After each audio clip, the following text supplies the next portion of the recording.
प्रभु जी, जो माता पिता हमसे करते हैं वो भी सब आता है। मोह, प्रेम नहीं। मोह, प्रेम बहुत ऊंची चीज है बच्चा। प्रेम जिस समय आ जाएगा वो अलग हो जाएगा। जैसे हम स्त्री से प्यार नहीं करते, काम। हम पुरुष से प्यार नहीं करते, काम। माता पिता का मोह, जितने भी संबंध, आसक्ति, राग, इनमें प्रेम नहीं है। प्रेम नहीं है। प्रेम सच्चिदानंद में है। अब तुम्हें उसकी अलग अलग व्याख्या दिखाएं। सुना था कुपुत्रो जायते क्वचिदप कुमाता न भवति, शास्त्रों में लिखा है। कितने ऐसे उदाहरण हैं कि माता पिता के द्वारा पुत्रों की हत्या हो गई। अपने स्वार्थ में जहां बाधा पड़ेगी वहां अलग बात है। अगर वो कुतिया भी अपने बच्चे को प्यार करती है, सुकरी भी अपने बच्चे को प्यार करती है, पक्षी भी अपने बच्चे को प्यार, लेकिन प्यार नहीं, मोह में बंधे हुए है। प्रेम एक विशुद्ध भगवदानंद है। प्रेम हो जाए तो फिर क्या। इसीलिए तो चराचर जगत से प्रेम करो, कभी कोई बाधा नहीं। लेकिन प्रेम कहाँ कोई करता है। स्वार्थ के वशीभूत मोह में बंधे हुए, और मोह गए बिनु राम पद होई न दृढ़ अनुराग। अनुराग माने प्रेम। जब तक मोह है तब तक प्रेम नहीं हो सकता, और वो मोह होता है बच्चा, प्रेम नहीं होता है। ये सबको भगवत प्राप्ति हो जाए कि नहीं हो जाए। महाराज जी, प्रेम का भाव सबके लिए एक जैसा होना चाहिए कि उसमें जैसे अपनेपन में ज्यादा प्रेम होता है या फिर पढ़ाई में नहीं होता? प्रेम की सीधी परिभाषा है, हम जिससे प्रेम करते हैं सिर्फ उसको सुख देने की भावना हो, किंचन मात्र स्वार्थ बुद्धि ना हो। अब चाहे माता पिता हो, चाहे पुत्र हो, चाहे पत्नी हो, चाहे भाई हो, चाहे देश हो, चाहे समाज हो, चाहे विश्व हो, अपने सुख की लालसा से किया हुआ राग होता है, मोह होता है, आसक्ति होती है, स्वार्थ होता है, काम होता है, प्रेम नहीं होता है। आप समझ पा रहे ना। इसीलिए करोड़ों में किसी एक में प्रेम अंकुरण पाया जाएगा, नहीं पाया जाएगा। हितधाम में आए थे, कहा कि हमारा प्रेम विवाह हुआ, लव मैरिज, आशीर्वाद दीजिए।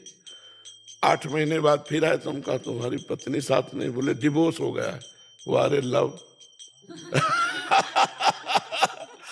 अरे एक बार दिल दे दिया तो फिर तुम चाहे जैसा तुम करो, हम तुम्हें दिल दे दिया। एक बार जब हमने तुम्हें दिल दे दिया तो दे दिया यार, जिंदगी भर के लिए दे दिया। अब तुम अगर हमें मार भी डालोगे तो हमारा दिल तुम्हें देगा। प्रेम का मतलब सोचते हो। अगर तुम हमें मारोगे या मार भी डालोगे तो हमारे दिल में अगर आवाज सुनोगे तो तुम्हारे लिए आशीर्वाद ही निकलेगा, तुम्हारे लिए दुख नहीं निकले। इसे कहते प्रेम है भला ये। और जी ऐसा प्रेम तो केवल प्रभु के लिए ही हो सकता। तो फिर अब इसीलिए तो प्रेम कहाँ है।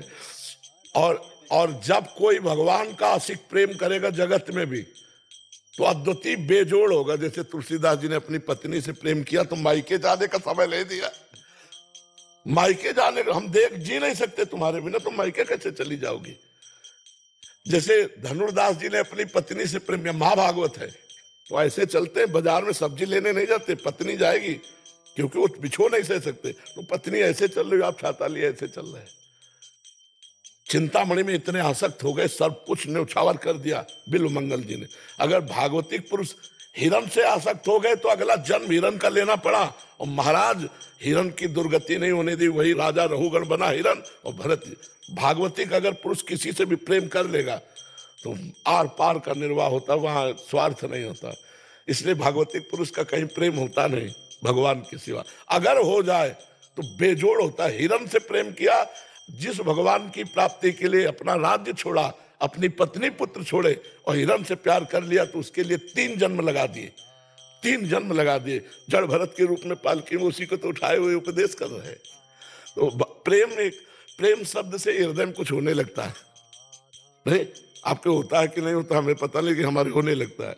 प्रेम शब्द होते ही एक जैसे कोई दिल को मसला करे, शायद इसको ही इश्क कहते। प्रेम को उर्दू में इश्क कहते। इश्क इसको बोले जैसे कोई दिल को मसला करे, अपने प्यारे की याद में, प्यारे के लिए तड़पना, प्यारे के लिए सिसकना, प्यारे के लिए बलिदान होना। ये प्रेम कहाँ आता है? अपने स्वार्थ की पूर्ति के लिए। देखो हमारे पास ये संसार में प्रेम तो बात करते ही आंसू टपकने लगे, बात करते ही हृदय बहा बहा घूमे, उसे प्रेम कहते हैं। जो दूसरों के लिए बलिदान करने, देखो देश प्रेम देखो, वंदे मातरम, फांसी का फंदा डाल दिया। देश प्रेम देखो, गुरु गोविंद सिंह के दोनों बच्चे दीवार में जिंदा चुने जा रहे हैं, ना उनके आंसू ना बच्चों के आंसू। आप विचार, ये देश प्रेम, कहीं भी प्रेम की बात आती है तो वहां बलिदान होता है, प्रेम बलिदान मांगता है। लेकिन हम प्रेम का नाटक करते हैं, प्रेम नहीं। प्रेम ना हम भगवान से कर पाते हैं ना इंसान से कर पाते हैं। अगर हम डट के किसी इंसान में भी भगवत भाव करके प्यार कर ले तो हमारा मंगल हो जाए। माता में भगवान देख ले, पिता में भगवान देख ले, पत्नी में भगवान देख ले, तो भगवान तो है ही सब में, हमारा काम बन जाए। लेकिन हम स्वार्थी पुरुष भगवान न देख करके अपनी वासनाओं की पूर्ति चाहते हैं और उसे नाम दे देते हैं प्रेम। जी, एक प्रश्न था। माता जो अपने पुत्र को प्रेम करती है, मोह करती है, वो प्रेम है या लोभ है उसका? नहीं, लोभ भी नहीं कह सकते। मानो मनुष्य माता तो थोड़ा बुद्धि रखती है, हम पशु पक्षियों के भी कहा, वो क्या अपने बच्चे से प्रेम नहीं करते? उसका क्या चिंतन होता है क्या कि आगे चल के मुझे पोषित करेगा? ऐसा भी नहीं चिंतन होता पक्षियों का, पशुओं का। वो मोह होता ही है, वो अपने बच्चे के लिए अपने प्राण दे सकती है, उसका कोई स्वार्थ नहीं दिखाई दे रहा, लेकिन उसे मोह कहते हैं। महाराज जी, लेकिन अगर उसी मोह की वजह से बच्चा अगर अनुशासनहीन होता है या कुछ गलत दिशाओं में जाता है, वो एक अलग चैप्टर हो गया, वो एक अलग चैप्टर हो गया। पिता अगर बोलता है कि भाई आप अनुशासन में आइए और इसकी वजह से अगर नहीं, आप नहीं समझ, अब पटरी दूसरी हो गई। अनुशासन शब्द लाने के लिए अब वो व्यवहार शब्द आ गया। हम तो केवल उस राग की बात कर रहे जो लगाव है, जो लगाव है। हम अब पटरी दूसरी हो जाएगा, उसकी चर्चा दूसरे रूप में होने लगेगी। हमारा सिर्फ लगाव से कि जो विविध प्रकार का लगाव है, यदि इसे प्रेम में बदल दिया जाए तो भगवान की प्राप्ति हो जाए। पत्नी अपने पति को भगवान समझे, पति अपनी पत्नी में भगवान को देखे, माता पिता पुत्र में भगवान को देखे, पुत्र माता पिता में भगवान। अभी देखो कितना आनंदमय गृहस्थी हो जाए। लेकिन स्वार्थ, महाराज जी, देखना और वर्तना अलग अलग हो जाए। हाँ, बर्तन केवल देखने की बात कह रहे हैं। वर्तन पूरा वैसा ही होगा। तन पत्नी को पत्नी माना जाएगा, माँ को माँ माना जाएगा, बहन को बहन माना जाएगा, बेटी को बेटी माना जाएगा। चारों स्त्री स्वरूप है, बर्ताव चारों के अलग होंगे, लेकिन चारों में भगवान को देखना। हमने कहा है पंडिता समदर्शिना ना कि वर्तिना। जो पत्नी के साथ व्यवहार करते हो बहन के साथ थोड़ी करेंगे, जो बहन के साथ व्यवहार करते हो पत्नी के साथ थोड़ी करेंगे। चारों स्त्री शरीर है, माँ, बेटी, बहन और पत्नी, चारों स्त्री शरीर, लेकिन चारों से बर्ताव अलग अलग होगा पर दर्शन एक होगा। चारों में श्री भगवान विराजमान है। जी। आदित्य शर्मा जी, आगरा से। महाराज जी, राधे राधे, आपके चरणों में कोटि कोटि प्रणाम।